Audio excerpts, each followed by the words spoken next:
Eu era órfão, hoje sou filho. Sabe uma coisa que ninguém pode tirar de você? Sabe uma coisa que ninguém pode tirar de você? Ninguém pode tirar de você a identidade de filho que Ele te deu. Ninguém pode tirar de você a identidade de filho que Ele te deu.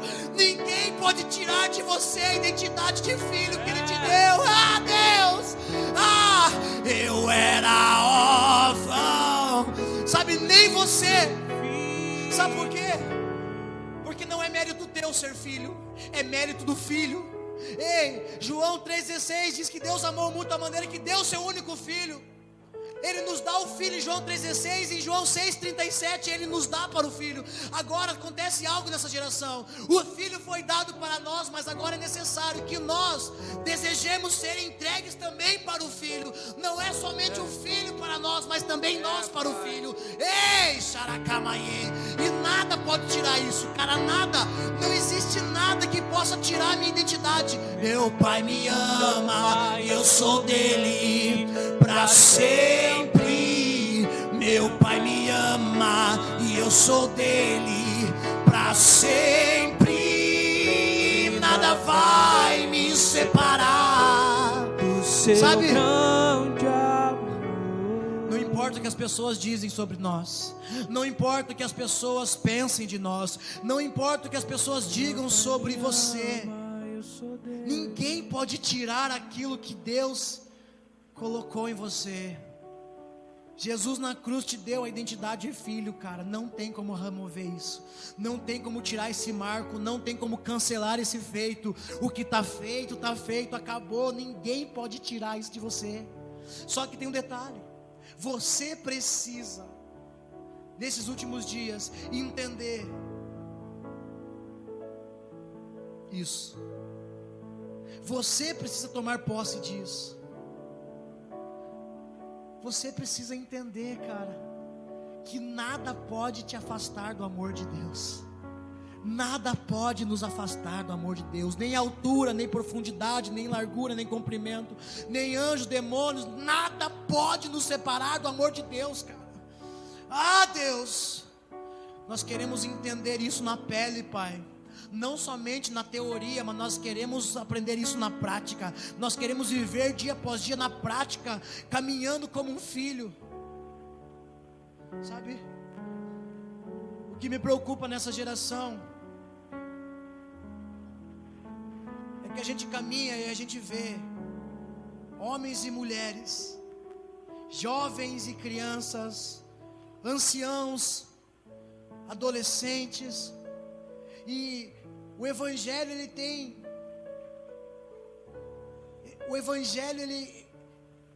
não o evangelho de Cristo, mas o evangelho que é pregado aí afora, ele tem nos feito escravos de algo. É claro que Paulo ele vai dizer, olha, eu mesmo me coloco como escravo do evangelho, e ai de mim se eu não pregar o evangelho, e glória a Deus quando você se submete a uma servidão ao Senhor. Mas deixa eu falar uma coisa para você. Quando nós temos a identidade de filho, nós servimos Ele com prazer. Por quê? Porque nós não esperamos nada em troca. Nós fazemos porque nós sabemos que tudo é nosso. Se você é filho, você tem uma herança. Então você não precisa trabalhar por resultados. Você tem que trabalhar por frutos. Eu não preciso mais trabalhar por resultados. E é aí que a igreja tem caído, é aí que a igreja tem trupicado, é aí que a igreja tem se machucado. Ela tem tentado trabalhar por resultados, e não é tempo de trabalhar por resultados. Para trabalhar para resultados, você trabalha para o teu chefe, para o teu patrão. Você precisa lá, realmente na tua empresa, dar resultado. Mas no reino de Deus, nós não fomos chamados para dar resultado, nós fomos chamados para dar frutos, e frutos que permaneçam para a eternidade. Essa é a diferença. Essa é a diferença do verdadeiro evangelho e do falso evangelho. O falso evangelho te faz trabalhar por algo momentâneo, e o verdadeiro evangelho te faz trabalhar por algo eterno. Eclesiastes 3, a palavra do Senhor diz que Ele colocou em nós o desejo pela eternidade. Deus levanta uma geração que vai te dar fruto. Senhor, coloca de lado essa geração que está trabalhando por resultados. Sabe, as pessoas trabalham por resultados, cara. Nós estamos vendo homens e mulheres tentando trabalhar por resultado, tentando encher a igreja. Nós não precisamos mais trabalhar para encher a igreja, nós precisamos trabalhar para que a glória do Senhor encha a igreja. E quando eu falo a igreja, eu não estou falando das quatro paredes, eu estou falando de mim, de você. A glória dele precisa nos invadir. Sabe, nós somos em poucos aqui, e quando eu penso que nós somos em poucos, eu lembro do avivamento da Rua Azusa. Eram 20 pessoas, cara.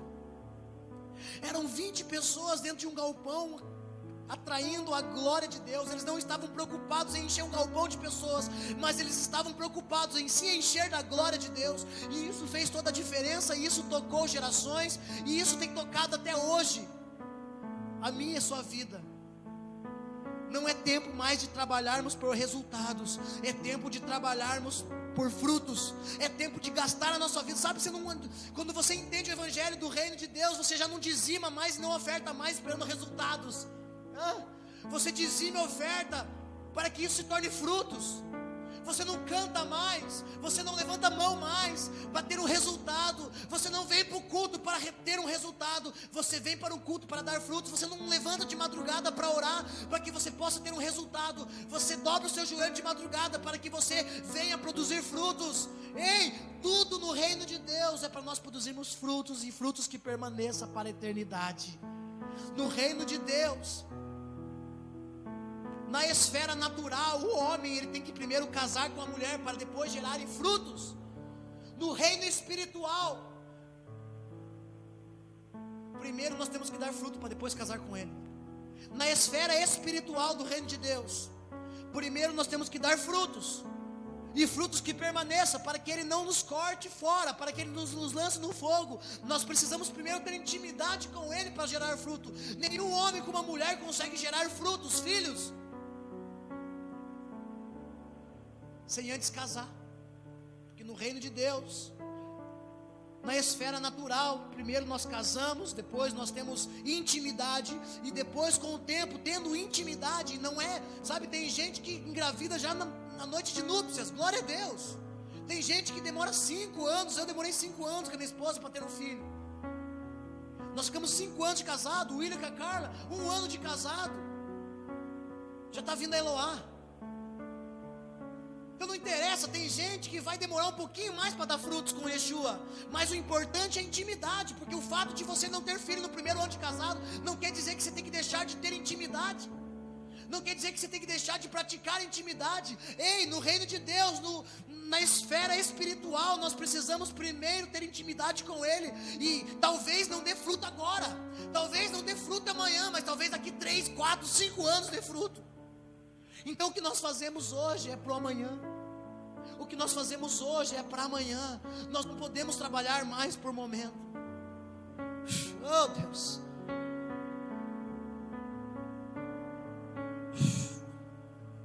Ah Deus, eu sei que o Senhor está nos podando para dar mais frutos nesses dias. Nós não temos que trabalhar por resultados, nós temos que trabalhar por frutos. Ah Deus. Abra a tua Bíblia comigo em Isaías capítulo 40. Quero ser breve hoje. Não vou parar, gastarei minha vida aos teus pés. Se a tua vida não está produzindo os frutos, deixa eu falar uma coisa para você, não se preocupe, não é agora. Frutos é algo que vem, e quando vem ele permanece para a eternidade.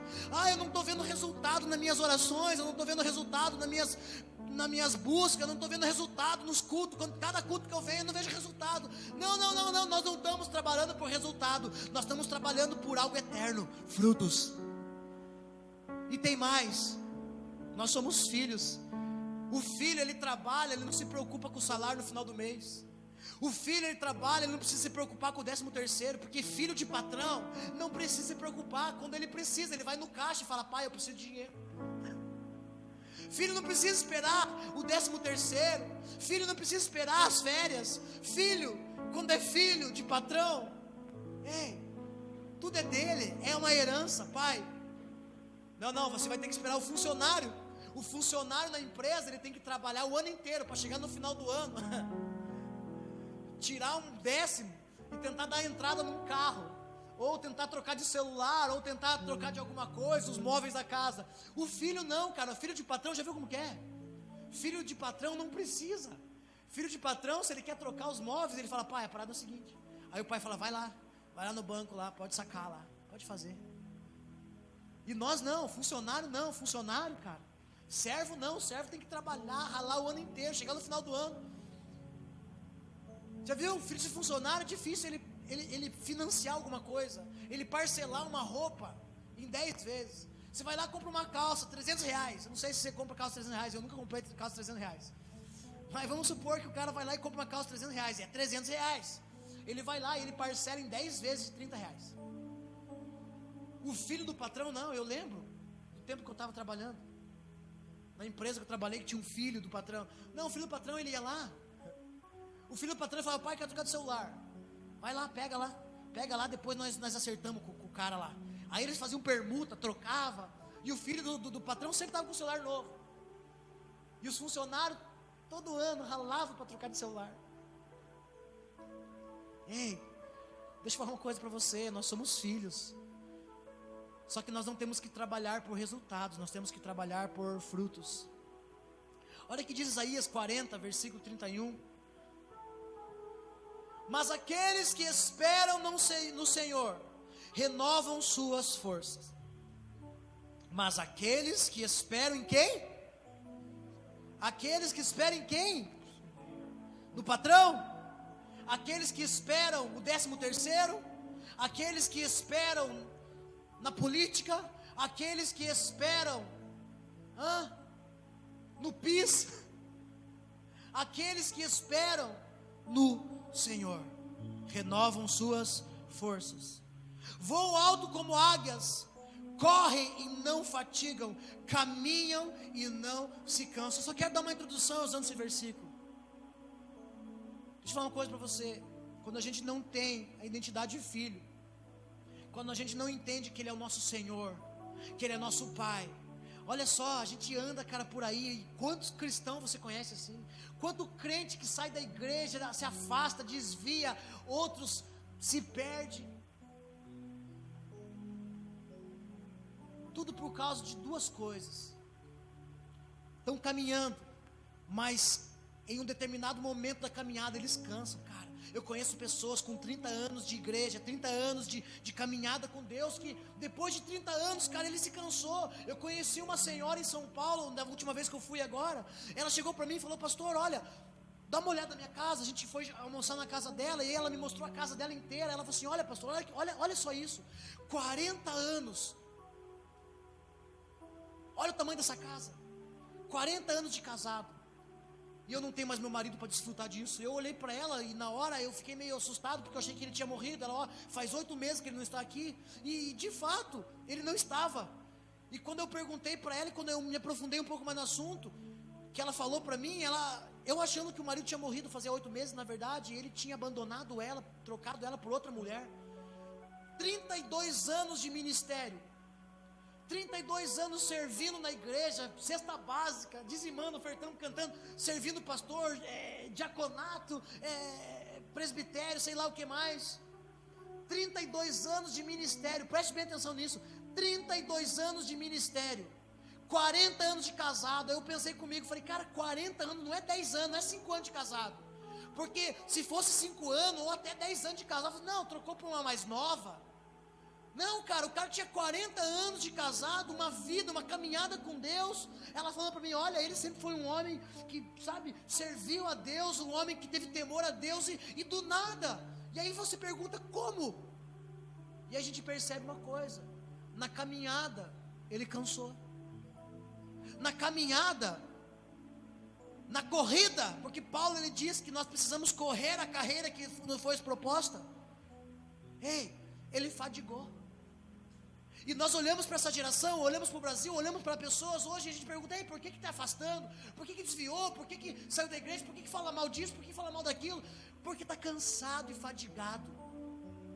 E tem gente que demora anos para cansar. Agora, nós estamos vivendo numa era fast food, uma era do agora, uma era rápida. Isso é sinalizado para a gente através de qualquer coisa. Nós percebemos que nós estamos vivendo dias muito abreviados. Isso é porque a Bíblia fala que os últimos dias seriam abreviados. Então nós estamos querendo correr e fazer tudo de uma vez só, e tentando alcançar resultados, e isso tem nos cansado, porque Deus não mandou nós trabalharmos por resultados. O que nos cansa é que nós fazemos coisas para o Senhor esperando um resultado momentâneo. E deixa eu falar uma coisa para você: Deus, Ele não negocia princípios. Deus não negocia princípios. Sabe, se Deus quisesse que tudo fosse como um miojo, se Deus quisesse que tudo fosse como um micro-ondas, se Deus quisesse que tudo fosse como a internet hoje, uma fração de segundos, Ele não tinha feito os céus e a terra em 6 dias. Se Ele fez a terra em 6 dias, é porque Ele não precisava. Deus poderia ter estralado os dedos e tudo ser feito de uma vez só, porque Deus é onipotente, tem todo o poder. Agora deixa eu falar uma coisa para você: se Deus, sendo Deus, fez a terra em 6 dias, é porque Ele quer nos ensinar alguma coisa. E se Ele quer nos ensinar alguma coisa, Ele quer nos ensinar que para tudo existe um processo. Então, se tem pessoas que estão hoje parando no metade do caminho, caindo, desviando, afastando, porque estão cansadas, porque estão fatigadas, então porque elas não estavam renovando as suas forças. E se elas não estavam renovando as suas forças, é porque elas não estavam esperando no Senhor. Há um processo. Os que esperam no Senhor, os que confiam no Senhor, diz a palavra, os que esperam no Senhor, renovam as suas forças. Primeira coisa, você confia no Senhor. Segunda coisa, você renova a tua força. E aí, você começa a voar como águia. Você já viu como que a águia voa? A águia não precisa bater as asas. A águia, ela sobe no mais alto dos penhascos, e quando ela voa, ela só fica planando. Ela não precisa de motor.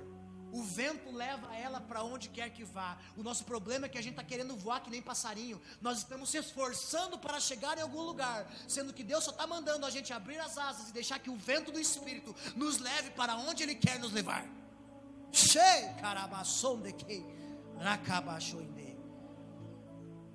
Então, se nós não estamos, se estamos cansados, se em algum momento da nossa caminhada nós estamos fatigados, hoje eu não estou aguentando, eu estou cansado, eu estou fatigado, é porque de alguma forma nós paramos de renovar nossas forças. E se você parou de renovar nas suas forças, é porque você deixou de esperar no Senhor. E se você deixou de esperar no Senhor, ou em outra tradução vai dizer confiar no Senhor, então você está perdendo a sua fé. Você está deixando a sua fé de lado, e as circunstâncias estão vencendo você. Ei, a Bíblia fala que nós não vivemos por vista, nós vivemos por fé. Então preste bem atenção: se nós não vivemos por vista e vivemos por fé, então quer dizer que há uma luta entre aquilo que nós vemos e aquilo que nós cremos. Há uma luta naquilo que nós cremos contra aquilo que nós vemos. Uma pessoa com câncer, você fala para ela: olha, Deus pode te curar. Pedro disse: Jesus me dá saúde. Você pode tomar posse da cura. Só que é uma luta. Por quê? Porque ao mesmo tempo que você tem fé, existe também aquilo que você está vendo, você está sentindo.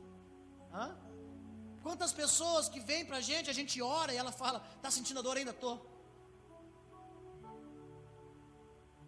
Acabou de orar pela pessoa: está sentindo a dor ainda? Ainda estou sentindo um pouco de dor.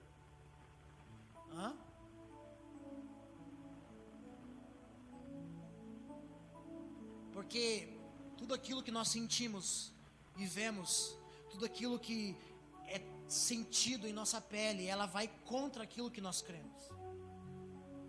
Vai contra aquilo que nós cremos. Então tem gente que está caminhando com Deus, está andando com Deus, já está há anos com Deus. Às vezes alguns estão há pouco tempo com Deus. É por isso que a Bíblia fala que nos últimos dias o amor de muitos se esfriaria. É por isso que Jesus vai dar um conselho para a igreja: ei, tenho porém contra ti que perdeste o primeiro amor. Porque no primeiro amor, cara, eu lembro como o primeiro amor é uma coisa interessante. O primeiro amor você sai um pouco fora da casinha. O primeiro amor você fica meio doido. O primeiro amor você vê Jesus em tudo. O primeiro amor você quer falar de Jesus para todo mundo. O primeiro amor você esquece um pouco das coisas naturais. O primeiro amor, meu irmão, o primeiro amor você é tudo de Deus e tudo que é ruim é do diabo. O primeiro amor é uma loucura. A gente fica meio cego. É o amor à primeira vista, como a gente acontece no natural. E a gente vê que na metade do caminho, ou, no decorrer do caminho, algumas pessoas vão cansando. Você fala, cara, esse cara era desse jeito lá no começo. Eu lembro quando ele se converteu, meu Deus, quanta fé, quanto isso, orava em línguas, agora não ora mais. Nossa, ele era fervoroso, vinha para o culto, todo culto estava na igreja, chegava mais cedo. Se o pastor não chegasse atrasado, se o irmão da chave chegasse atrasado, ele estava do lado de fora fazendo culto. E de fato é isso que acontecia, cara. A gente se arrumava, a gente, nossa, tem que, não, hoje eu tenho encontro com o Senhor e na metade do caminho, em algum momento, em algum lugar, a gente deu um tropicão e a gente começou a olhar para aquilo que é visível, porque a gente não conseguiu trocar de carro, ou porque a gente não conseguiu, não sei, uma promoção no emprego. Eu estou tantos anos servindo o Senhor, e o Senhor nunca me promoveu, nunca me permitiu ser promovido no emprego. Ei! Nós não fomos chamados para servir ao Senhor, para agradar o nosso ego. Nós somos chamados pelo Senhor para agradar o coração dEle. Então, ainda que eu não seja promovido e fique 10 anos na mesma, não tem problema, porque o Senhor é o Senhor, porque Deus é Deus e ninguém vai tirar minha identidade de filho, ainda que, sabe, ainda que a figueira não floresça.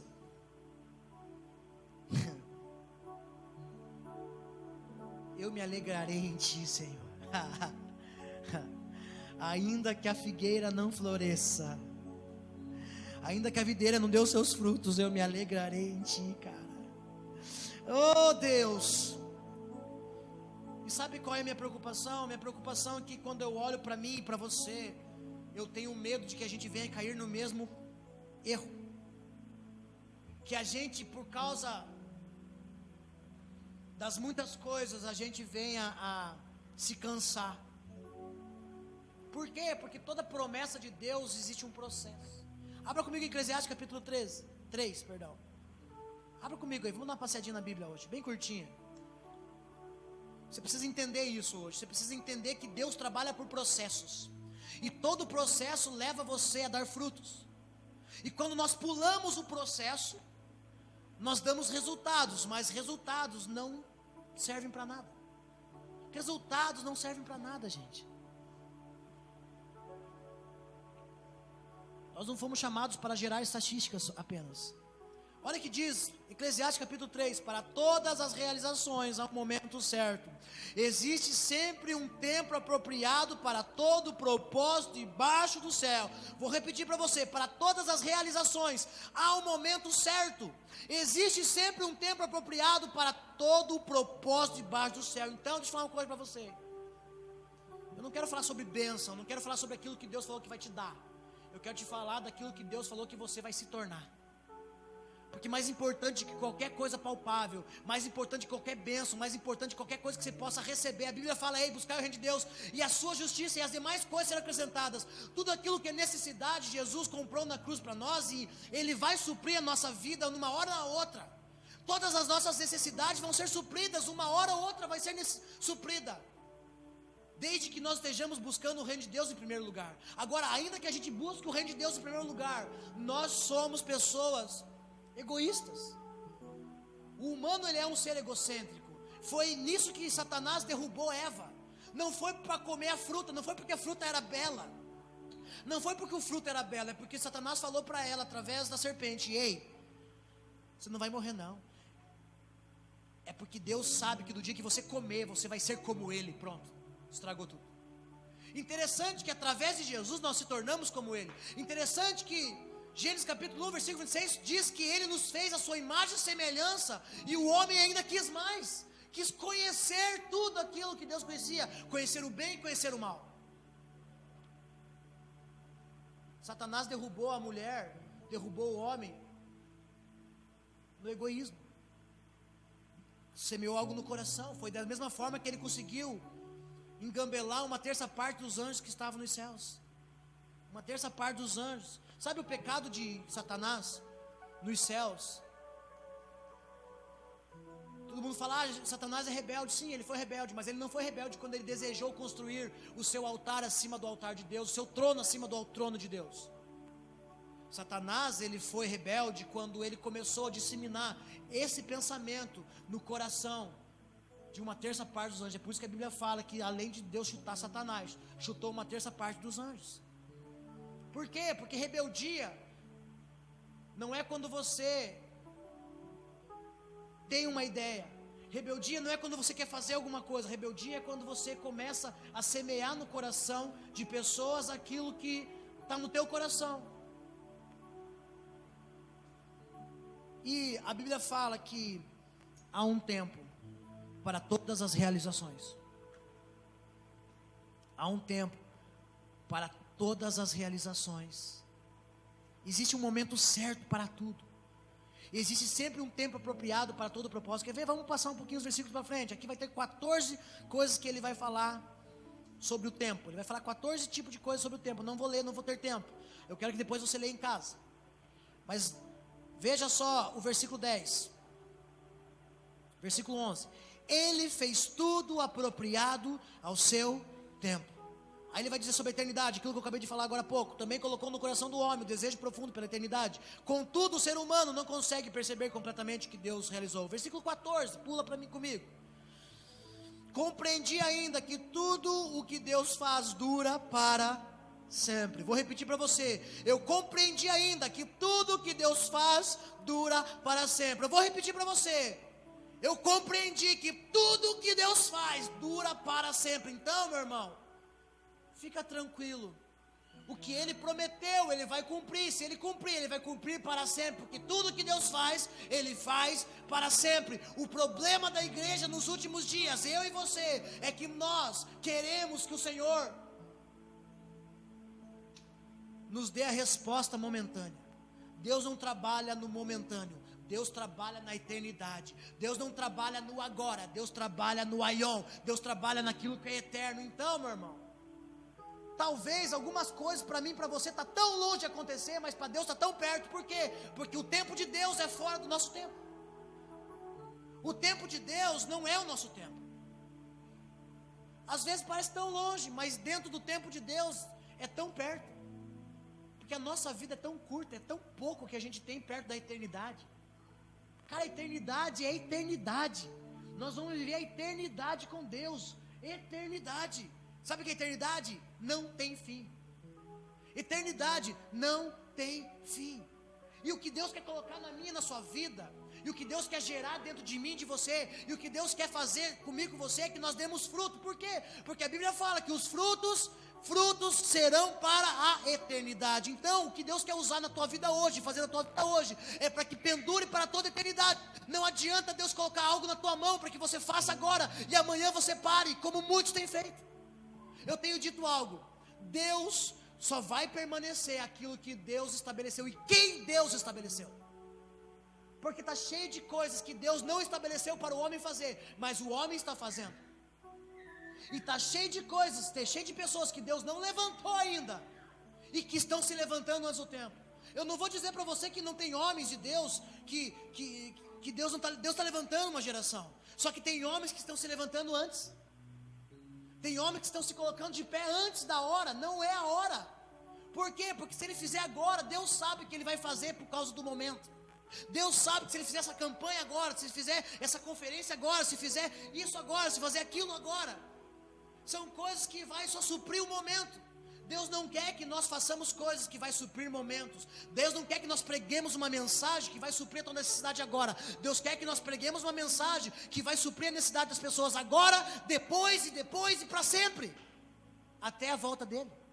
É por isso que nós estamos gravando nossas mensagens, colocando na internet, liberando agora. Por quê? Porque eu vou te falar uma coisa: palavras que eu ouvi lá atrás têm se cumprido hoje na minha vida.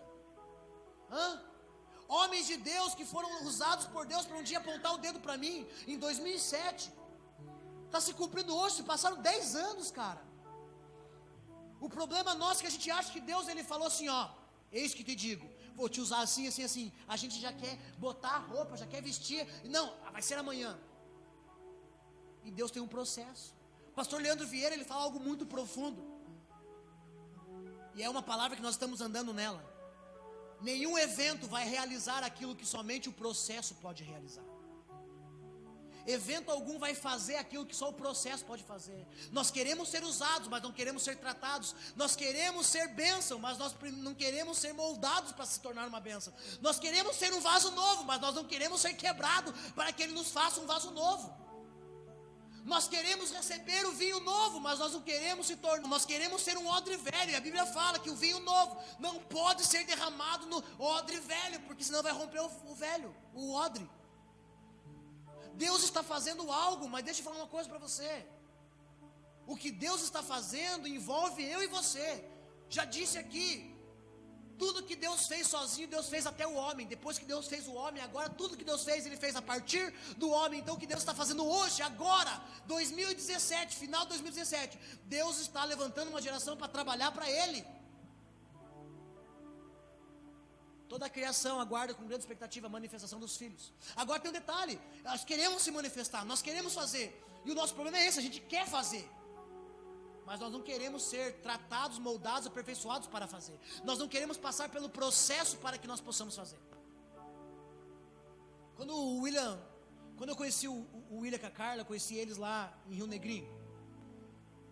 Quer dizer, Rio Negrinho não, é em Lages, Lajeado. E eu lembro que eu estava ministrando, eu não conhecia eles, e eu estava lá no fundo esperando o momento de eu subir para ministrar. Eu olhei para a Carla, e Deus falou para mim assim, ela tem um ministério, o ministério dela está apagado, e falou algumas coisas, e quando eu subi no altar, cara, eu fiquei quieto, falei, não, Deus, o Senhor é louco, acho que eu estou ficando louco. Falei, não vou falar nada. E aí, quando eu estava ministrando, daqui a pouco eu olhei, ela estava flutuando ali na minha frente. Eu falei, Jesus. Ele falou assim, não, você não vai escapar, você tem que liberar isso que eu estou falando para você falar para ela. A hora que eu liberei a palavra para ela, eu lembro até hoje, que a igreja começou a chorar, as pessoas estavam em volta, começaram a chorar. Por quê? Porque Deus falou que ela ia cuidar de crianças, o ministério dela era com crianças. E glória a Deus, aí aconteceu tudo que aconteceu, vieram morar aqui, casaram, vieram morar para cá, vieram caminhar com a gente. E eu sempre falei, Carla, Deus tem um ministério na tua vida com crianças. Porque eu nem te conhecia e Deus falou isso lá atrás. E ela já sabia, a igreja sabia, todo mundo sabia. Então Deus restaurou ela, reavivou ela, alimentou ela, Deus deu um up nela. Aí veio pra cá, aí chegou aqui. E a gente acha que em 1 ano já vai estar cuidando de crianças, vai estar cuidando de orfanatos. Vou falar uma coisa pra você. Não, Deus trabalha com processo. Deus não pode fazer nada através de mim que não tenha feito em mim primeiro. É por isso que eu só sou pastor hoje, porque eu tenho duas crianças. E antes eu ter, cara, Deus ele precisa te dar um filho para te ensinar algumas coisas. E eu falei, Carla, já que Deus vai usar vocês, e aí nem passava pela cabeça, mas aí ela engravidou, e agora talvez daqui a pouco, ou talvez daqui 1 hora, ou talvez amanhã, daqui 1 semana, 2 semanas, ela vai ganhar Eloá.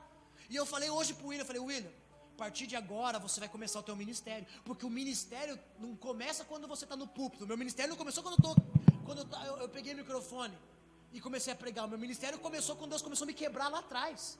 Quando Deus falou para mim que ia me usar como um pastor, que ia me colocar como uma liderança, como um líder nessa cidade, e eu falei, beleza, legal. E aí a gente acha que no outro ano você já vai estar exercendo aquilo. E Deus primeiro tem que tratar a gente, moldar a gente. E aí eu falei, ó, agora a Carla vai ganhar essa criança. Falei, agora vai começar o ministério de vocês. Falei assim, agora vai começar. E para cuidar da criança, vai cuidar da tua criança primeiro. Depois que aprender a cuidar do teu filho, aí talvez daqui 1 ano, 2 anos, 3 anos, não sei, daqui 10 anos, quem sabe, a gente vai estar com uma casa lar aqui do lado desse terreno. E aí vai ter crianças órfãos ali que a gente vai cuidar. E talvez você... Por quê? Porque Deus ele trabalha por processos. Não é resultado, é frutos. Deus quer que a gente gere frutos. Então, para que seja algo concreto, primeiro nós temos que ser fundamentados na rocha. Não adianta a gente construir ministérios, construir um sucesso em cima da areia. A nossa casa, a nossa vida em cima da areia, porque a hora que vinha tempestade, vai acontecer como aconteceu em Isaías 40. Ei, os que confiam no Senhor, os que esperam no Senhor, eles andarão, mas não cansarão, correrão, mas não se fatigarão. E se tem uma geração que está fatigada e cansada, é porque está correndo, está andando, está tendo uma vida com Deus, mas não foi fundamentada. Não foi fundamentada. Por quê? Porque não se submeteu ao fundamento. Porque quem te fundamenta é o próprio Yeshua. A Bíblia fala que o reino de Deus não é construído do lado de fora. Ei, Senhor, onde está o reino de Deus? Não está nem ali nem aqui. O reino de Deus está dentro de vocês. Por quê? Porque o reino precisa ser construído dentro de mim. Não adianta. Eu conheço pastores, eu conheço ministérios, eu conheço músicos, eu conheço um monte de pessoa que tinha dinheiro. Porque uma coisa eu vou te dizer: se você tem dinheiro, você consegue fazer algumas coisas. Tem homens que conseguem construir megas igrejas porque tem dinheiro, mas eles não têm chamado para abrir uma igreja. E aí eles têm uma igreja, mega igreja, cheio de pessoas, mas pessoas vazias. cheio de pessoas vazias de Deus.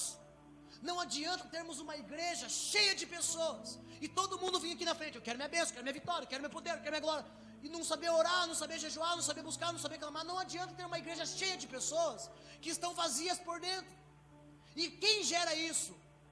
Nós mesmos.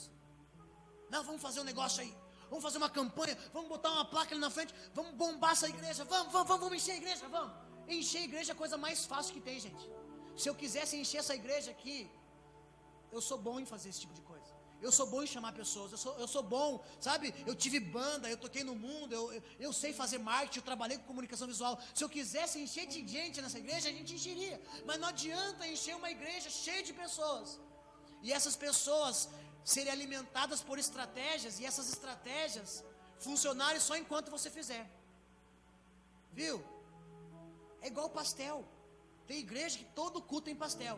Corta o pastel do culto, do final do culto você vê, tem um monte de irmão que não vai para a igreja, porque no final tem pastel. Tem irmão que é o irmão do pastel, ele gosta de ir para o culto porque tem pastel.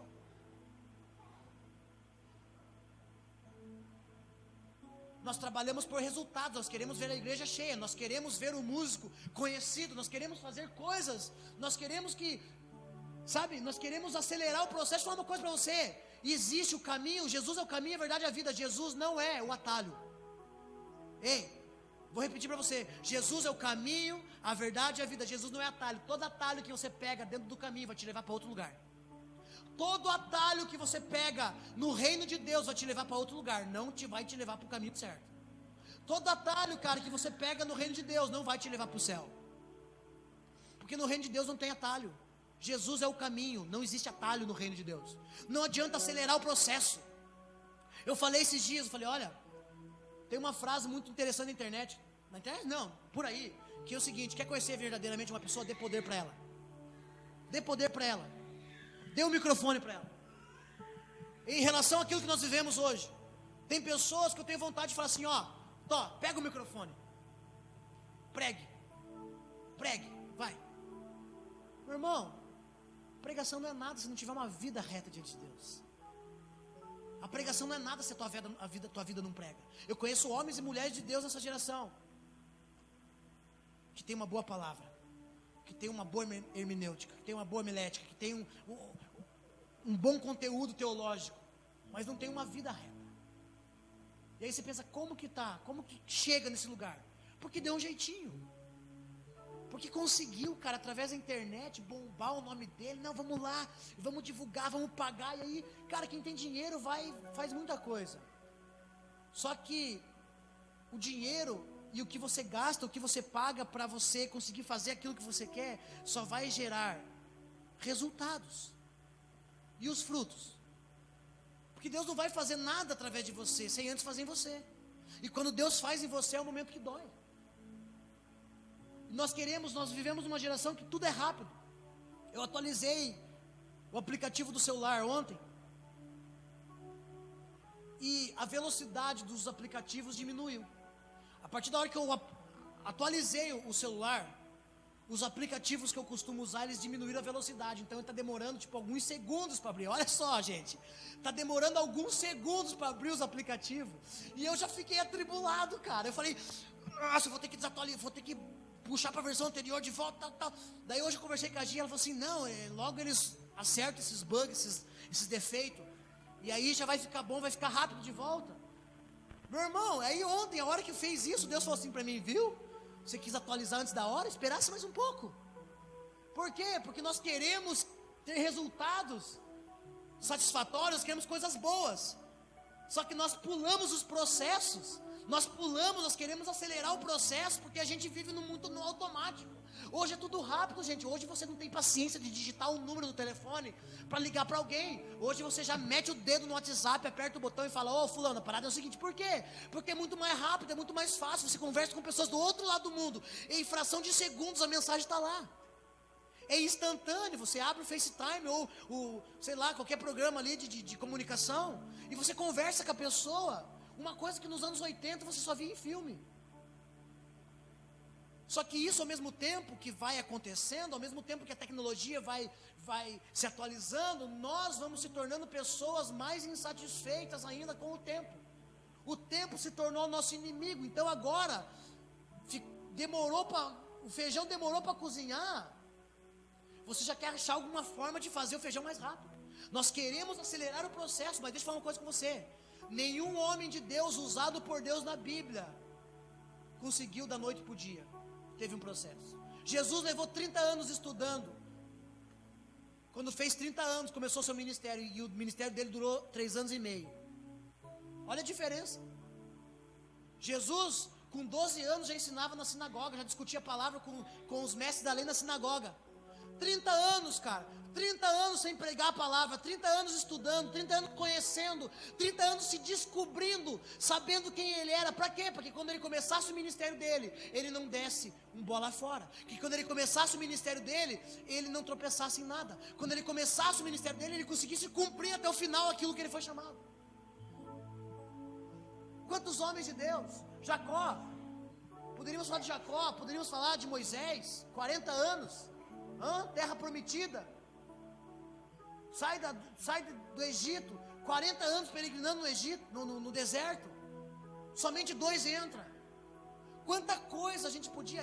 Abraão esperou alguns anos, ele e Sara já estavam velhos, já tinha até esquecido a promessa. Deixa eu falar uma coisa para você: toda promessa que Deus falou que vai fazer na sua vida e vai cumprir na sua vida, Ele vai cumprir. Só que deixa eu falar para você: não acelere o processo. Não dê um jeitinho para Deus. O problema nosso é que nós queremos dar um jeitinho para Deus, e os homens que quiseram dar um jeitinho para Deus se frustraram na Bíblia. Homens que quiseram dar um jeitinho para Deus se frustraram. Abra tua Bíblia comigo em Gênesis capítulo... Vamos falar desse cara aqui, para nós dar embasamento bíblico para essa palavra. Gênesis capítulo 36, 37. Abra comigo. Vou falar um pouquinho desse cara. Por que eu vou falar desse cara? Porque esse cara representa eu e você. José representa eu e você. Por quê? Porque nós vivemos em dias de tribulação, nós vivemos em dias de aflição. Jesus disse: no mundo tereis aflições, mas tem de bom ânimo, eu venci o mundo. Deus prometeu algumas coisas através de nós, Deus vai cumprir através de nós, Rodrigo. Só que existe um processo, e se a gente atropelar o processo, a gente vai arranjar laço para nós se enrolar nós mesmos. Olha só o que diz, capítulo 37, versículo 5. Ora, José teve um sonho e contou a seus irmãos, que passaram a nutrir ainda mais a raiva dele. José lhes havia dito: ouvi o sonho que tive, pareceu que estávamos atando feixes nos campos, e eis que meu feixe se levantou e ficou em pé, e vossos feixes o rodearam e se prostraram diante do meu feixe. Seus irmãos lhe indagaram: queres acaso governar-nos como rei e dominar-nos como senhor? E eles o odiaram ainda mais por causa dos seus sonhos e de suas intenções. Depois José teve ainda outro sonho, e contou deste modo aos seus irmãos: tive ainda outro sonho. Desta vez o sol e a lua e 11 estrelas se curvavam diante de mim. Assim que narrou o sonho, seu pai e seus irmãos, o pai o repreendeu com essas palavras: que sonho foi esse que tivestes? Iríamos todos então, eu, a mãe e teus irmãos, e cada um deles prostrar-nos rosto em terra diante da tua presença? No mesmo instante seus irmãos arderam em ciúmes dele. Seu pai, contudo, passou a refletir sobre o que ouvira. Vamos pular um pouquinho para frente aí. Passa 2 páginas para frente aí. Passa 2 páginas aí, capítulo 39, versículo 20. Versículo 20. O senhor de José mandou apanhá-lo e jogá-lo na prisão onde estavam os prisioneiros do rei. Assim ele ficou na prisão. Versículo 21. Contudo, Yahvé o Senhor assistiu José, estendeu sobre ele sua bondade e poder, e o fez encontrar graça aos seus olhos, aos olhos do carcereiro-chefe. Assim o carcereiro-chefe transferiu para José toda a autoridade sobre o cárcere e sobre todos que estavam ali presos, e ele se tornou supervisor de tudo o que passava na prisão. O carcereiro-chefe passou a não se preocupar com mais nada, pois tudo corria bem sob a administração eficaz de José. Isso porque o Senhor estava com José e o abençoava com bom êxito em tudo o que realizava. Segura aí, nós já vamos mudar de página de volta. Mas preste bem atenção. José tem um sonho.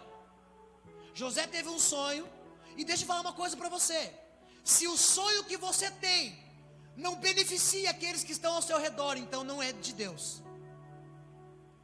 Porque Deus só vai dar sonho para você coletivo. Deus nunca vai dar um sonho para mim que só vai exaltar a mim, só vai elevar a mim, só vai beneficiar a mim. Não, quando Deus me chamou, Ele me chamou e colocou algo no meu coração. E quando Ele colocou aquele algo no meu coração, Ele falou: ei, eu vou te levantar, eu vou te usar, eu vou te fazer alguém. Só que quando Deus quer te fazer alguém, entenda bem, Ele não quer te fazer alguém para você mesmo. Porque Deus não vai trabalhar no seu egoísmo. Deus não fechou monopólio com igreja nenhuma. Deus não fechou monopólio com pastor nenhum. Deus, Ele tem um monopólio com a noiva. Ei, se aquilo que você sonha hoje não envolve pessoas, então não foi Deus que sonhou. Então é sonho teu. E se é sonho teu, eu te dou uma dica: bota teus sonhos para Deus colocar os sonhos dele em você. Tira o teu coração, bota nele e manda ele colocar o dele em você. Porque eu não conheço ministério, eu não conheço chamado, eu não conheço nada que não venha. Gálatas vai falar sobre, Efésios vai falar sobre os cinco ministérios. E todos os ministérios é para a edificação do corpo de Cristo. Deixa eu falar uma coisa para você. A gente tem umas formas errôneas de falar algumas coisas. Tem gente que fala assim para mim: olha, meu sonho é ter um carro desse. Deixa eu falar uma coisa para você: carro não é sonho, carro é desejo. Tudo aquilo que supre tuas necessidades naturais, físicas, até mesmo mentais, nenhum desses tipos de coisas são sonhos. Ah, o meu sonho é morar na casa própria. Isso não é sonho, é desejo. Você não precisa ter sonho. Se for para sonhar com uma casa, sonhe com a tua casa celestial, algo eterno. Não, eu tenho um sonho. Eu tenho o sonho de ter um telefone assim. Eu tenho o sonho de ter um carro assim. Eu tenho o sonho de ter um instrumento assim. Não, é desejo. Desejo. Isso é desejo. Isso tem a ver com a tua carne. Isso tem a ver com a tua necessidade. Isso tem a ver com as tuas necessidades. Um carro é uma necessidade. Agora, sonhar: ah, meu sonho é ter um carro, uma limusine. Não, isso não é sonho. Meu sonho, não. Isso é desejo. Meu sonho é ir para os Estados Unidos. Não, isso é desejo. Agora, se o teu sonho é ir para os Estados Unidos, porque Deus colocou no teu coração que vai te usar lá, aí você pode dizer que é sonho. Por quê? Porque sonho tem que beneficiar os outros. O sonho de José ia beneficiar toda a geração dele. O sonho de José ia beneficiar todos os irmãos dele. O sonho de José ia beneficiar toda a descendência. Olha só, a descendência. Por quê? Porque se José não tivesse ido para o Egito e não tivesse sido usado por Deus para que o povo hebreu depois pudesse vir comer no Egito, a descendência, o povo dele ia morrer e a descendência dele ia acabar. Então Deus deu um sonho para José. E o sonho, ele foi um pouco meio uau. Parece um sonho meio de orgulhoso.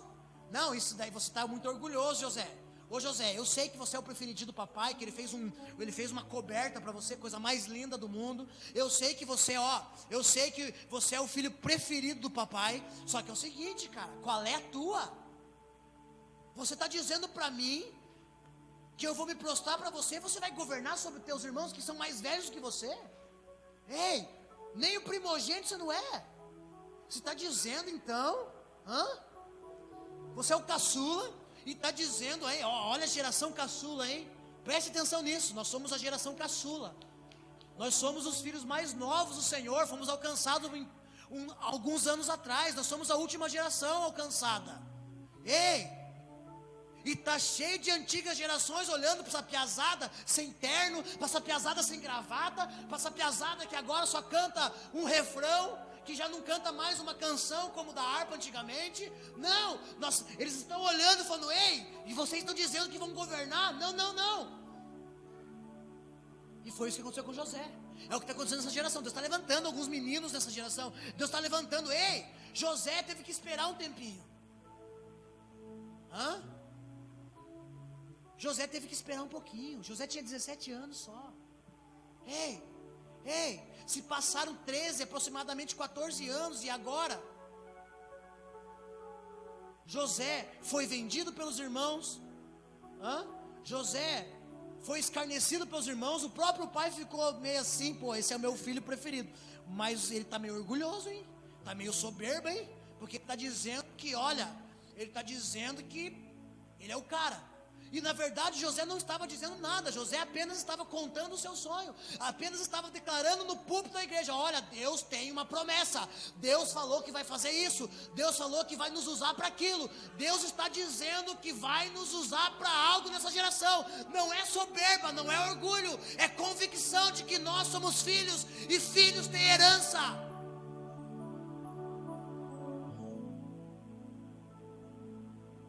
Eu nunca achei um pastor em cima do altar soberba quando ele disse: Deus vai fazer isso, e vai te usar para isso, e vai te usar para aquilo, ou vai me usar para isso, vai me usar para aquilo. Deus vai nos usar para isso e para aquilo. Por quê? Porque quando ele falou isso, o sonho de José, ele beneficiaria toda uma geração. Porque Deus, quando ele botar um sonho no teu coração, é para você tocar as nações. Porque quando Deus colocar um sonho no teu coração, é para você tocar vidas. Porque quando Deus colocar um sonho no teu coração, é para que você seja luz e sal da terra. Quando Deus colocar um sonho no teu coração, é porque Deus vai te usar. E quando Ele te usar, Ele vai beneficiar muitos ao teu redor. Como o pastor Mauro disse, realmente nós precisamos ser como uma vela. Nós precisamos queimar, morrer enquanto vivemos. Para quê? Para que nós possamos iluminar tudo aquilo que está à nossa volta. Eu tenho dito isso aqui em cima do altar: eu quero ser como uma vela, eu quero morrer. E enquanto eu gasto a minha vida para Deus, enquanto eu estou gastando a minha vida, eu estou iluminando aquilo que está à minha volta. Ah, mas não aconteceu nada num dia depois. Não tem problema, meu irmão. Não tem problema. Porque eu estou aqui para gerar frutos que permaneçam para a eternidade. Eu não preciso trabalhar por resultados. Eu preguei igreja, eu orei por pessoas que foram curadas quando eu orei, que eu só fui descobrir depois de 1 ano, 2 anos. Eu contei aqui do retiro passado, que nós oramos. O ano passado a gente orou não, o próprio marido orou no ventre da mulher. Eu só direcionei, falei: bota a mão no ventre da tua esposa. Ele orou, depois de 1 ano, agora está tendo fruto disso. Uma criança nasceu essa semana passada, no dia do retiro. Não puderam nem ir para o retiro, porque a criança estava nascendo. Então o meu dom tem que beneficiar alguém. Eu não posso ter o dom de cura para me curar somente os que estão na minha casa. Eu não tenho que ter o dom da luz, a iluminação, a revelação, para me empregar isso para minha esposa, para meus filhos, para meu pai, para minha mãe, para alguém, e deixar oculto. Não, cara. Se Deus me deu o dom da palavra, eu preciso comunicar, expandir isso e botar isso para fora. Por quê? Alguns anos atrás não, há praticamente 2 anos atrás, eu tive um sonho e Deus falou sobre compartilhar. Deus falou comigo no sonho sobre compartilhar. Ele me deu uma palavra sobre compartilhar. Ei, aquilo que tu recebeste de graça, dai de graça. Recebeu de graça, dai de graça. Recebeu de graça, dai de graça. Seja dom, seja cura, seja amor, seja qualquer coisa que Deus colocou em você, compartilhe. Por quê? Porque o que Deus quer fazer, Ele não fechou monopólio comigo. O que Ele quer fazer através de nós. O que Deus queria fazer em 1906, na Rua Azusa, Ele não quis fazer através de um único cara chamado William Seco. O que Ele quis fazer foi através de 20 pessoas que estavam reunidas dentro daquele galpão. Todos que estavam reunidos participaram. Todos que estavam reunidos participaram. E o que eles fizeram lá pendura até hoje. Alcançou o Brasil. Alcançou nós. O Evangelho, o poder e a glória de Deus lá nos alcançou. É por isso que em Atos capítulo 2, quando o Espírito Santo vem, ele não vem sobre um só, ele vem sobre todos. É por isso que Joel capítulo 2 diz que nos últimos dias Deus enviaria do seu Espírito sobre toda a carne. Porque sonho, meu irmão, é coletivo. Se Deus me dá um sonho, eu preciso incluir você no meu sonho. Porque se eu não incluir você no meu sonho, então esse sonho não é de Deus. Agora olha o que aconteceu. José teve um sonho. E os seus irmãos, ao invés de estar com ele, venderam ele. Você conhece a história, eu não preciso dessecar a história aqui, mas você conhece a história. Mas eu quero abrir um parênteses aqui nesse capítulo 39, e daí eu vou para o final. É onde eu quero que você entenda o processo. Deus deu um sonho para José. Deus ia beneficiar toda a geração até posterior através de José. Mas tem um detalhe. Deus não vai te colocar para governar no lugar que Ele disse que você vai governar, sem antes você ter que governar nos lugares de treinamento. Você não vai se tornar aquilo que Deus falou que você vai se tornar, sem antes Ele treinar você. Esse é o processo, essa é a diferença entre dar frutos e dar resultado. Se você dá resultado, você não passou pelo processo de Deus. Olha só, do versículo 20 ao versículo 23, José está encarcerado. Cara, ele nem se deitou com a mulher de Potifar. Um cara íntegro, um cara reto, mas ele foi jogado lá dentro como culpado, como se ele tivesse insinuado para ela. Ei, olha só o processo de José. E agora ele está na prisão. E agora o cara é tão bom, Deus é tão bom com ele. Ele é tão com Deus e Deus é tão com ele, que agora ele começa a liderar dentro do negócio lá. Ele não é o chefe, ele não está governando, mas ele está liderando. Aonde? No cárcere. Deixa eu falar uma coisa para você. Antes de você ser pastor no púlpito, Deus vai te usar como pastor na rua. Ei, antes de você ser alguém para Deus, você vai ser alguém em Deus, num lugar de treinamento. É por isso que eu falei para o William, agora William vai começar teu ministério. Sabe por quê? Porque agora você vai começar a treinar.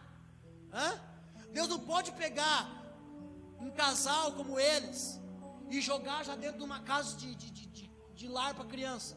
Não, porque eles não têm que dar resultados, eles têm que dar frutos. Então o que acontece? Deus tem que dar um filho. Aí, agora vai começar o treinamento, porque o meu ministério ele começa na minha casa. Meu treinamento começa em casa, com meu filho. Essa semana eu peguei meu filho e falei: você está de castigo, 3 dias de castigo, porque eu não aceito que meu filho desrespeite professor ou professora. E ele começou a dar na escola de inglês lá, já começou a dar problema. Eu falei para ele: a parada é o seguinte, Pia, você vai ficar 3 dias de castigo. 3 dias de castigo. Por quê? Porque senão ele tira minha autoridade. Se eu não dominar aqueles que estão na minha casa, se eu não cuidar bem da minha casa, como é que eu posso cuidar das coisas de Deus? Como é que eu posso cuidar da casa de Deus? Como é que eu posso cuidar do povo de Deus? Eu falei: a parada é o seguinte, meu filho, você vai andar reto, vai andar na linha. Eu lembro do meu pastor e eu lembro dos filhos do meu pastor. Eu lembro que um dia a filha do meu pastor falou assim: gordinho fofo. Ele chegou em casa e espancou ela, só porque chamou de gordinho fofo. Por quê? Porque o meu ministério começa em casa. Existe um lugar de treinamento, William. Deus me chamou para ser pastor, beleza. Deus te chamou para ser pastor, mas não vá para o púlpito, vá para a rua. Deus me chamou, falou que eu vou pregar nessa nação inteira, então comece a pregar no seu bairro inteiro. É simples. A gente não quer respeitar o processo. Deus falou que a gente vai ser alguma coisa, a gente fala: não, eu vou ser. E a gente, só porque a gente sabe que a gente vai ser, agora a gente quer pular todo o processo de Deus. Se a gente pular o processo de Deus, a gente pode até dar resultado, ter uma boa palavra, mas não vai gerar fruto. Sabe o que nós estamos fazendo no Ministério Adora em Campo Largo? Nós estamos apenas treinando, gente. Me desculpe, nós estamos apenas treinando. Nós estamos em fase de treinamento. Ei, João Batista foi pregar o evangelho no deserto. Para quem que ele foi pregar no deserto? Preparai o caminho do Senhor no deserto. Me diga, para que ele pregava no deserto? Para quem? Deserto é lugar deserto. João foi treinar no deserto. A Bíblia fala que João viveu no deserto até o dia que havia de ser revelado. Quer dizer que enquanto ele pregou no deserto, meu irmão, ele nem estava batizando gente. Ele não batizou ninguém quando ele estava no deserto. A Bíblia fala que ele pregou no deserto até o dia de ser revelado. Depois que ele foi revelado, ele começou a batizar pessoas. E até mesmo Jesus ele batizou. Respeitou o processo. Jesus respeitou o processo. José respeitou o processo. 13 anos depois, Davi respeitou o processo. Davi foi ungido a rei. E 10 anos depois, ele foi levar queijinho para os seus irmãos na guerra. E passou mais alguns anos para que ele pudesse sentar no trono. Respeitou o processo. Nós precisamos respeitar o processo de Deus na nossa vida. E entender que quando nós estamos passando pelo processo, ainda que demore um pouco para chegar naquilo que Deus falou que vai nos usar, mesmo assim, no processo Ele vai nos usar. Porque Deus não vai deixar de treinar você no processo. José estava preso no cárcere. E Deus lá dentro é o que ele ia fazer depois que ele se tornasse governador. Agora passa para frente.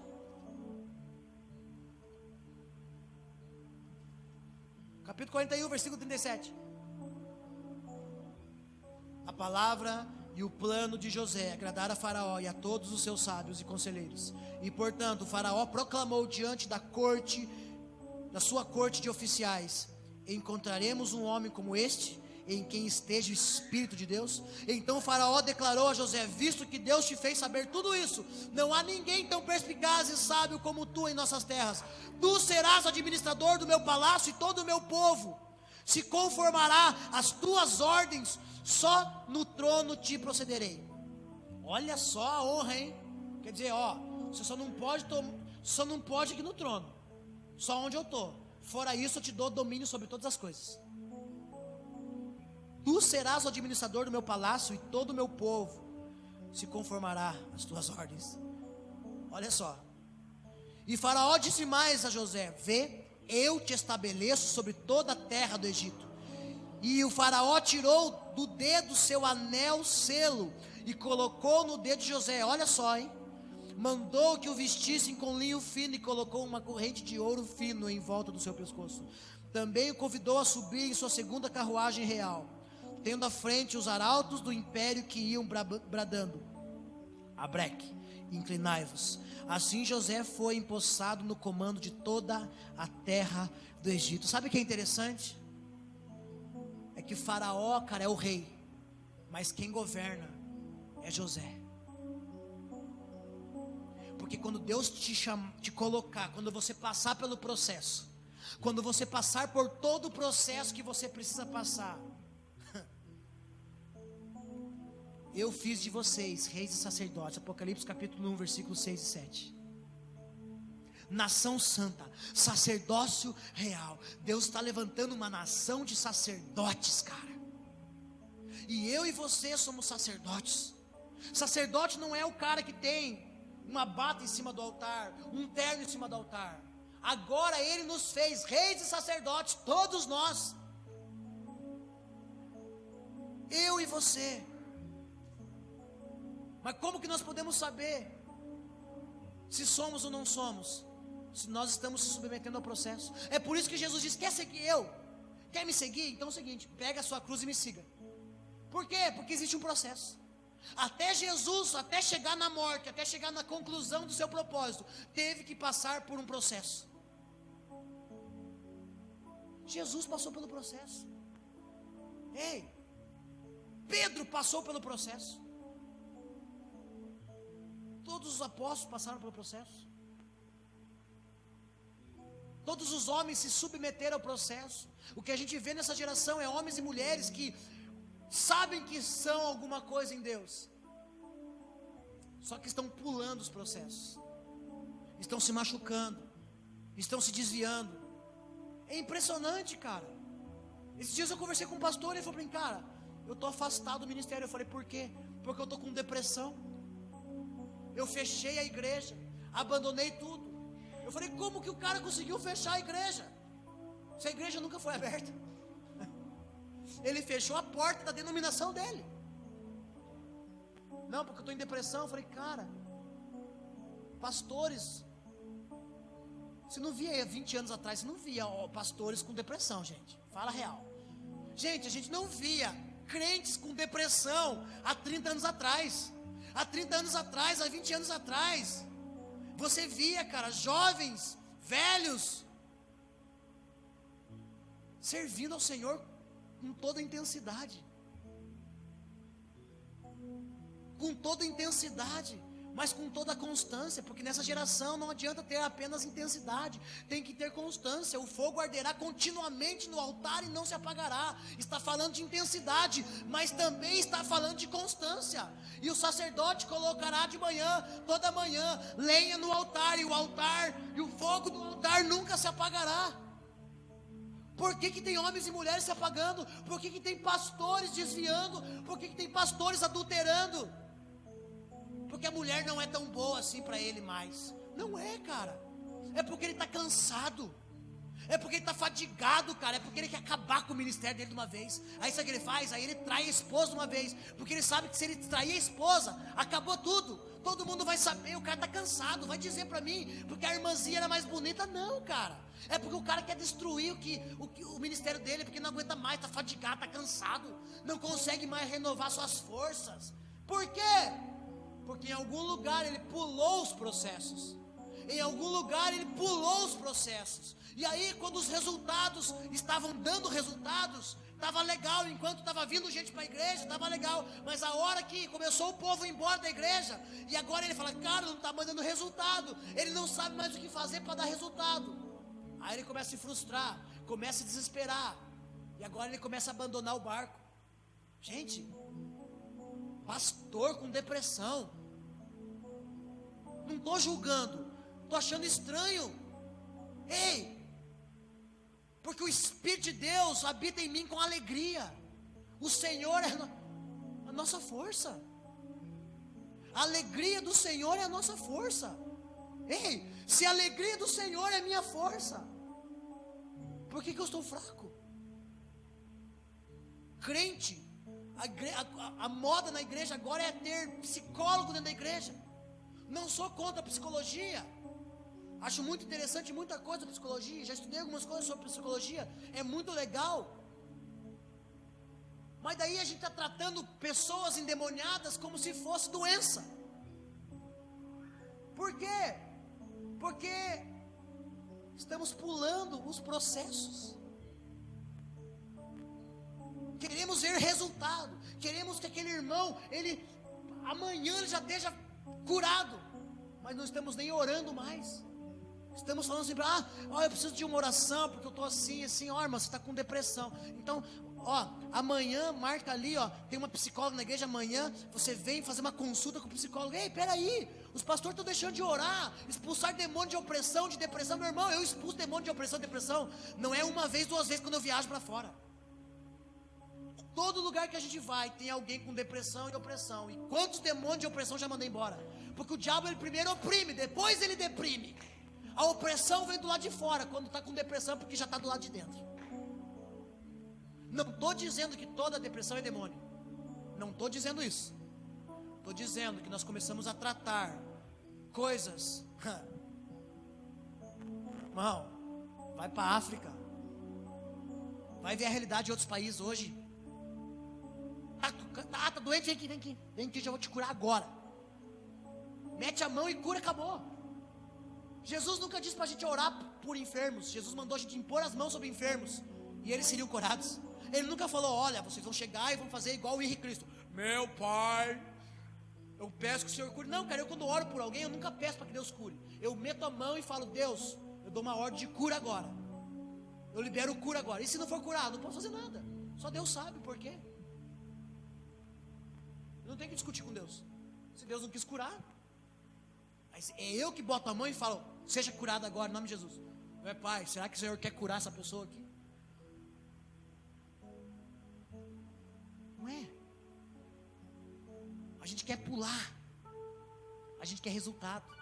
Mas e se eu orar? Eu confesso para você, cara, eu amo velório por causa disso. Eu não gosto de velório, filho. Eu não vejo a hora de ter um velório para mim ir. Tô brincando. Mas é interessante, porque o meu ministério começou em velório. E eu vou confessar uma coisa para você. Meu ministério começou em velório cantando, tocando violão. Porque ele vive, posso crer, beleza. Mas eu tenho certeza, cara, se eu tivesse na pilha que eu estou hoje, eu ia botar a mão e falar, Deus, a parada é o seguinte, eu oro para que ressuscite agora. E se não ressuscitar, pelo menos eu fiz, cara. Pelo menos eu tentei. Deixa eu fazer uma pergunta para você. Você já ressuscitou algum morto? Não? Sabe por que você nunca ressuscitou um morto? Porque você nunca botou a mão no defunto para mandar ressuscitar. Porque só botando a mão no defunto você vai saber se ele vai ressuscitar. Não deu, né? Deus não queria. Sabe que cura, ela tem o mesmo poder da salvação. Porque quando Jesus falava para os enfermos, a tua fé te salvou. Quando ele curava as pessoas, ele falava, a tua fé te salvou. Ele não falava, a tua fé te curou. Ele falava, a tua fé te salvou. Porque na balança espiritual, fé e salvação tem o mesmo peso. Fé e cura, perdão. Cura e salvação tem o mesmo peso. Cura e salvação tem o mesmo peso no reino de Deus. Se você tem fé para ser curado, salvo, você também tem fé para ser curado. A tua fé te salvou. Ele nunca falou, tua fé te curou. Gente, deixa eu fazer uma pergunta para você. Deus falou alguma coisa que vai te usar em alguma coisa, sim ou não? Porque se Deus não falou que vai te usar, então não sei o que você está fazendo aqui. Eu nem sei porque Ele te resgatou. Que Deus não resgata pessoas para não usar. Eu não conheço pessoas que Deus chamou, trouxe para a igreja, trouxe para perto dele, está orando em línguas, está dizimando, ofertando, cantando, levantando a mão, mas não vai ser usado para nada. Não, eu sou apenas um membro de banco. Não, eu não conheço isso. Eu nunca ouvi falar em membro de banco.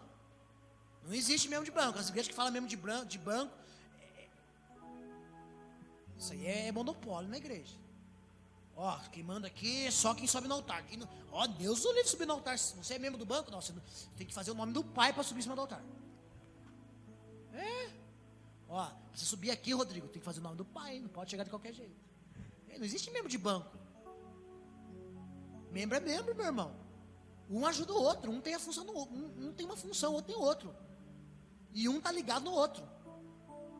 Porque um não consegue fazer sozinho. A minha mão não pode fazer sozinho, sem a cabeça. E a mão não pode fazer sozinha sem os braços. Se o cérebro não mandar comando para o braço, primeiro o cérebro manda comando para o ombro, que manda para o antebraço, para o braço, e depois para a minha mão fazer a função de pegar o microfone. A minha mão é um membro, sim ou não? É um membro. Mas para que eu segure esse microfone, eu tenho que ter outros membros que estão apoiando a minha mão. Ou você acha que minha mão aqui, se eu cortar o braço, vai segurar aqui, Não tem como. Nós somos chamados para algo, sim ou não? Você foi chamado para algo, sim ou não? Agora deixa eu falar uma coisa para você. Deus vai cumprir na tua vida. O teu chamado, o teu ministério, Deus vai fazer. Mas não atropele o processo. Nenhum evento vai realizar aquilo que somente o processo vai fazer. E o nosso problema é que no processo nós queremos pular fora. Por quê? Porque no processo a gente é acusado indevidamente. José não se deitou com a mulher de Potifar, mas mesmo assim foi para a cadeia, como se tivesse deitado. Se fosse alguns crentes hoje, ia falar assim, cara, se eu soubesse, eu tinha deitado uma vez, né? Estou sendo acusado injustamente. Tem crente que é aquele negócio, chove no morro. Então vamos, você está na chuva para se molhar. Cara, ele recusou a mulher de Potifar, e diz a história que a mulher de Potifar era linda. Era uma das mulheres mais lindas do palácio. Ele rejeitou. E mesmo assim ele foi para a cadeia. Vou falar uma coisa para você. No processo do teu chamado, Deus vai te permitir colocar você em alguns lugares de dificuldade, alguns lugares de escassez. Deus vai te colocar em alguns lugares, cara, que você vai olhar, você vai falar assim, não vai dar. E Deus vai colocar você para governar lá primeiro. Já disse aqui em outra oportunidade, quem aprende a viver no deserto consegue viver em qualquer lugar. Agora, quem não aprende a viver no deserto, não presta para viver em lugar nenhum. Porque Deus não vai fazer, William. Deus não pode pegar você e colocar você naquele lugar já. É por isso que eu tenho falado. Deus falou que você vai ser um empresário, então primeiro você vai ter que conhecer o contrário do que ser um empresário. Deus falou que vai te usar na cura, então tá bom.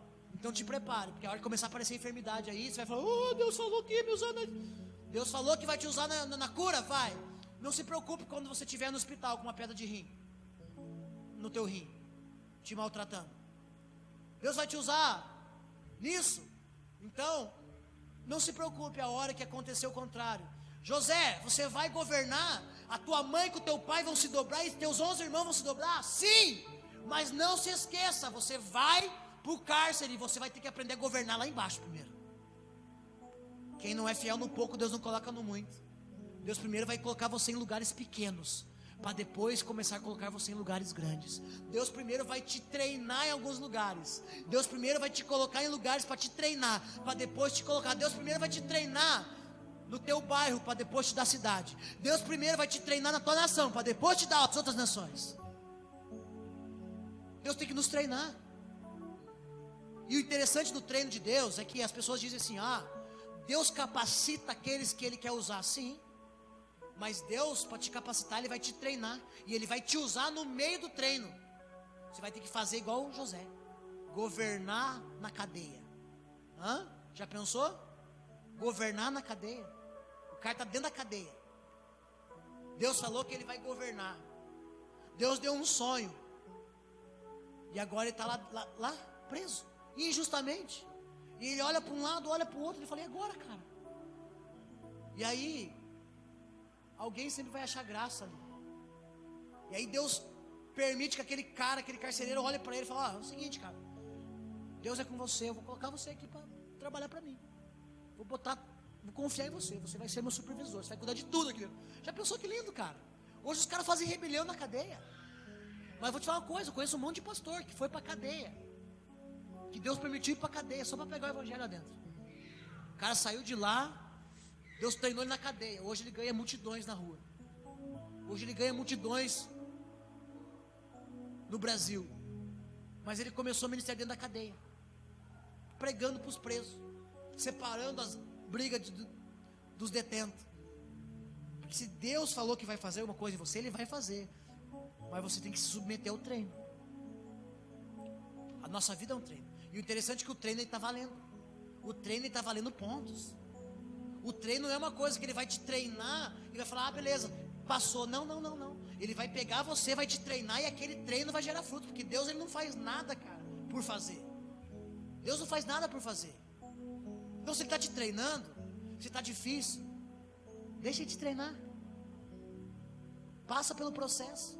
Vai passando pela prova, dando glória a Deus, vai passando. Vai passando pela guerra, vai passando pela luta. Ei, Jesus, para ter uma coroa de ouro na sua cabeça, primeiro teve que ter uma coroa de espinhos. Jesus, para ser rei, primeiro teve que ser zombado. Todo mundo olhou para ele, cuspiu nele e falou: você é rei, cara, rei do... sai para lá. Você é filho de Deus. Antes de Jesus vestir uma coroa na eternidade e assentar à direita de Deus Pai Todo-Poderoso, Ele teve que estar no Gólgota, em uma cruz. Ele teve que submeter ao processo. Jesus, antes de ir para a cruz, teve que chorar e suar sangue no Getsemane. Sabe o que significa Getsemane? Prensa de azeite. Sabe por quê? Porque mais caro do que azeitona sem caroço é o azeite, meu irmão. Deus não quer que você seja uma azeitoninha. Deus quer te prensar até você se tornar azeite. E Ele vai te prensar, Ele vai te esmagar, Ele vai fazer sair óleo. Precisa sair óleo de você. E para sair óleo de você é só no treinamento, meu irmão. Jesus foi para o Getsemane ser prensado pelo próprio Senhor. Você sabe que na Bíblia não existe nenhum lugar no Evangelho que Jesus chamou Deus de Deus. Em todo tempo Jesus olhava e dizia: o meu Pai que está no céu. Ele sabia quem Ele era e conhecia a identidade de filho. Mas quando Deus virou as costas para Ele por causa do pecado meu e teu, a Bíblia fala que Ele falou: Deus meu, por que tu me desamparaste? Sabe por que Deus desamparou Ele? Porque eu e você somos frutos daquilo que Jesus fez na cruz. Frutos que permanecem para a eternidade. Jesus podia ter ganhado apenas alguns. Jesus podia ter fugido da cruz, cara. Não.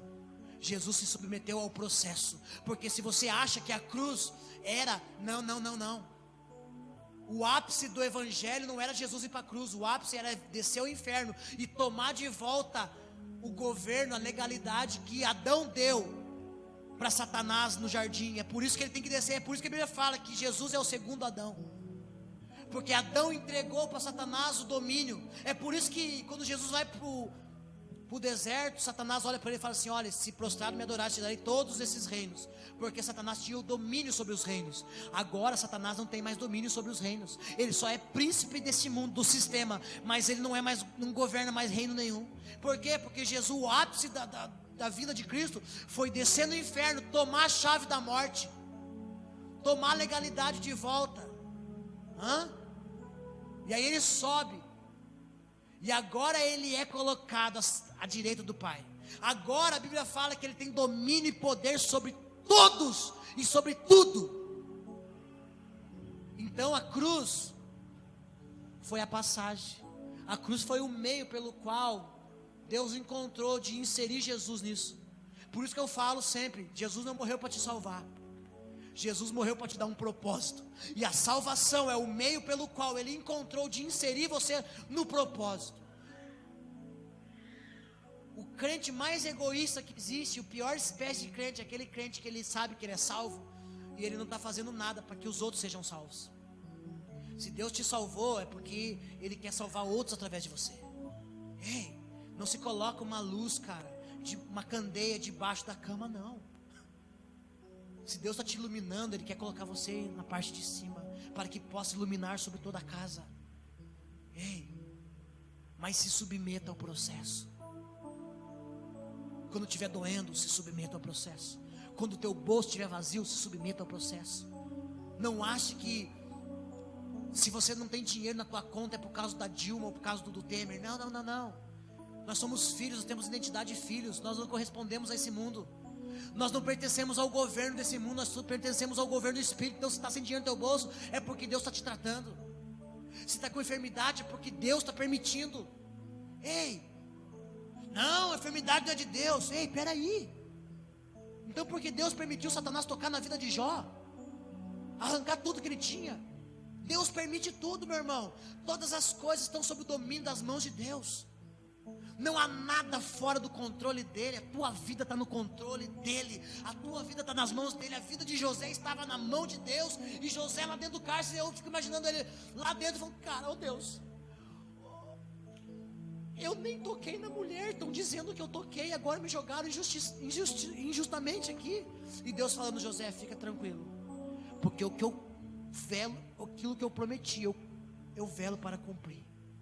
Aquilo que eu prometi na sua vida, eu velo para cumprir com isso. Eu vou cumprir, mas se submete ao processo. Estou te treinando, José, estou te treinando. Eu poderia falar de qualquer outro homem aqui, cara. Eu poderia falar de qualquer outro homem na Bíblia, porque todos os homens que foram levantados por Deus foram treinados por Deus. Mas é importante falar de José, por quê? Porque José, de certa forma, representa aquilo que nós estamos vivendo hoje. Quantos crentes injustiçados?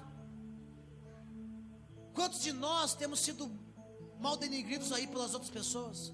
Quantos pastores que nessa geração têm subido em cima do altar, não têm falado de dinheiro, não têm falado de barganha, não têm usado o púlpito para ficar falando de troca com Deus, usando Deus como um bancário, e estão sendo apontados e cuspidos injustamente. Por quê? Porque Jesus também passou por isso. Jesus veio pregando o evangelho, Jesus veio chamando Deus de Pai, e todo mundo apontou o dedo para ele e falou, você é um vagabundo, você é maldito, você chama Deus de Pai. Apontaram para Jesus um dia e disseram, você expulsa demônio em nome de Beelzebu, do próprio Satanás. Olha só, Jesus curando enfermos, expulsando demônios, e as pessoas olhando para ele falando, olha, você está expulsando demônio no nome do próprio diabo. Vê se tem cabimento, meu irmão. Por quê? Bem-aventurados sois vós quando sofrerem qualquer tipo de perseguição por causa do meu nome. É por isso que José sofreu perseguição, por causa do nome do Senhor. Eu poderia falar de qualquer homem aqui, mas eu quero falar de José, porque José se enquadra naquilo que nós estamos vivendo. Nessa geração, somos o filho mais novo do Senhor, o filho mais novo daqueles que o Senhor levantou agora. Somos uma geração nova, somos uma geração onde Deus está levantando agora, não mais homens com 40, 50 anos para pastorear, não. Deus está levantando homens com 20, cara, pastor Filipão, Joinville, o cara deve ter acho que mais de, sei lá quantos mil membros.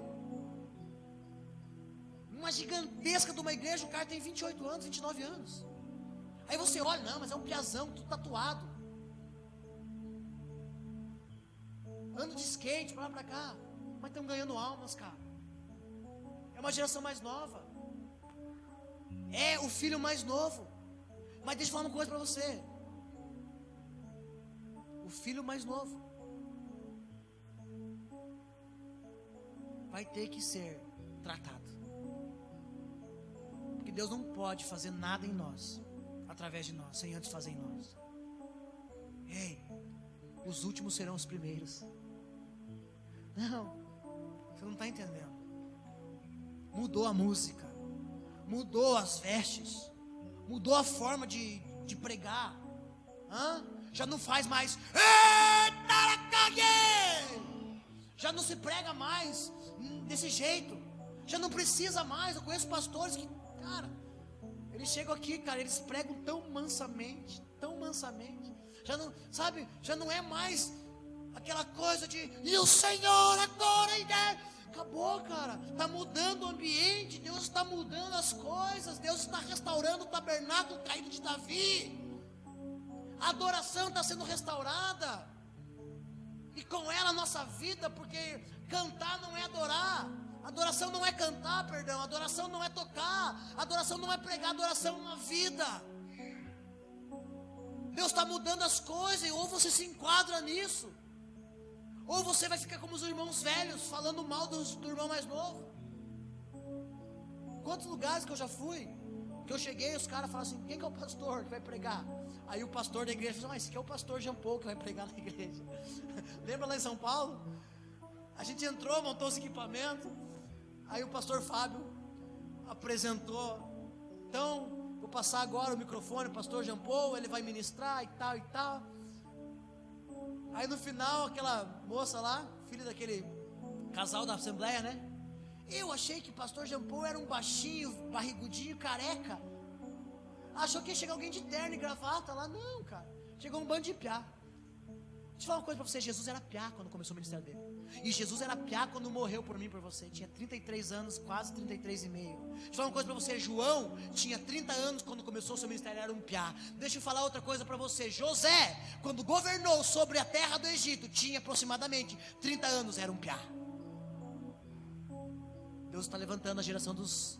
E eu não estou falando de idade, porque quem tem já a idade mais velha do que eu fala, então eu não estou incluso nisso. Não. Não estou falando de idade. Aliviou agora, né? Não estou falando de idade. Ó, estou falando de entendimento. Porque eu conheço um monte de gente, cara, velha de idade, mas imatura de entendimento. E conheço um monte de piá de 17 anos, com pouca idade, mas cheio de entendimento do que Deus é e de que Deus está fazendo nessa geração. Conheci um menino de 14 anos. Menino de 14 anos, Mateus. O cara prega, o cara entende do que Deus está fazendo, o cara poderosíssimo em Deus. Só tem 14 anos. Agora está com 15 ou 16 anos. Preciosíssimo demais. O pai dele não prega metade do que ele prega. O pai dele não entende a metade do que ele entende. Era um piá que quando eu conheci tinha 14 anos. Agora ele está com 16 anos. Um cara que quando o pastor dele está pregando em cima do altar, ele recebe uma palavra, ele fala, pastor, vem aqui, acabei de receber isso aqui, ó. E no grego fala isso, e no hebraico fala isso. O cara dá aula, mano. Tem apenas 16 anos hoje. Então não quer dizer. Quer dizer que se nós se submetemos ao processo, todos nós chegaremos juntos no mesmo lugar. Foi algo precioso que o Gabriel liberou aquele dia, do retiro que a gente foi ministrar. Quando o ônibus estava na frente, nós estávamos atrás. Eu preciso repetir isso. E aí nós paramos atrás do ônibus e não tinha como passar porque a rua era muito estreita. E aí Deus falou profundamente com o Gabriel. Ele falou assim, cara, olha que interessante, que Deus acabou de falar comigo. Nós estamos indo para o mesmo lugar, então não tem por que passar na frente. Por que a igreja? Por que os irmãos da igreja? Por que os crentes? Por que a igreja hoje, um quer atropelar o outro, sendo que eles vão chegar no mesmo lugar? Por que irmãos querem atropelar irmãos, se nós vamos chegar no mesmo lugar? Por que nós queremos ser melhor que alguém dentro da igreja, se no final das contas nós vamos chegar no mesmo lugar? Por que pastor quer ser melhor que o outro, ou o membro quer ser melhor do que o outro, ou o membro quer ser melhor que o pastor, ou o pastor quer ser melhor que membro, sendo que nós vamos chegar no mesmo lugar, juntos? Não tem porquê. É ridículo. É por isso que Deus está colocando nós na submissão da sua autoridade, do seu manuseio, do seu jeito de fazer. Já não é mais do jeito que nós queremos fazer. Efésios 2:10 vai dizer que nós não fazemos obra, mas que nós somos preparados para andar numa obra. Nós somos chamados para andar na obra que o Senhor está fazendo, certo, na hora certa, no momento certo. Há um tempo determinado para todas as coisas debaixo dos céus. Nós precisamos estar entronizados no tempo de Deus, porque no tempo de Deus nós não se machucamos. No tempo de Deus, nós não nos ferimos e não ferimos os outros. No tempo de Deus, nós não nos magoamos e não magoamos os outros. No tempo de Deus, tudo flui perfeitamente. Nós só precisamos se submeter ao processo. Nós só precisamos se submeter ao tempo de Deus. Nós só precisamos entender que aquilo que Deus falou que vai fazer, Ele vai fazer, porque Ele não é homem para que minta, nem filho do homem para que se arrependa. Ele vai cumprir a sua palavra na cidade, Ele vai cumprir com a sua palavra na minha e na sua vida, Ele vai cumprir com o seu propósito para mim e para você. Mas nós não podemos atropelar o processo. Não atropele o processo. Se eu quisesse encher essa igreja, nós faríamos coisas hoje. Eu falaria para você: vamos fazer uns negócios, nós vamos bombar a igreja. É só trazer alguns conhecidos meus, a gente bomba a igreja. Mas nós não precisamos. Nós temos que se submeter ao processo. Enquanto nós somos em poucos, Deus está nos ensinando a ser fiel no pouco. Deus está nos tratando no pouco.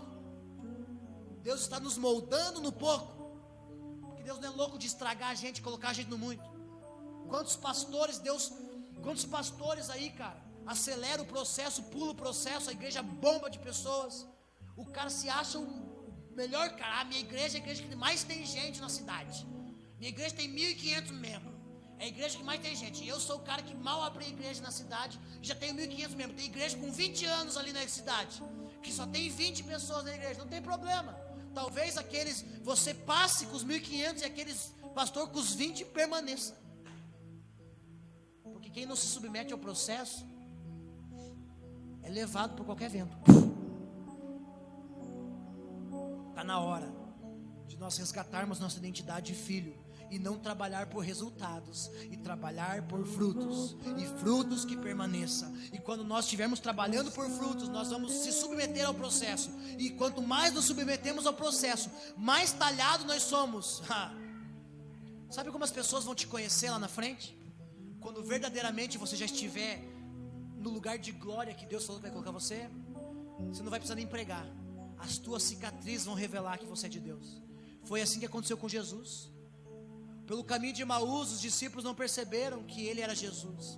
Quando se assentaram à mesa, quando Jesus levantou o pão e levantou o cálice, que eles viram as marcas na mão de Jesus, eles falaram: cara, é ele.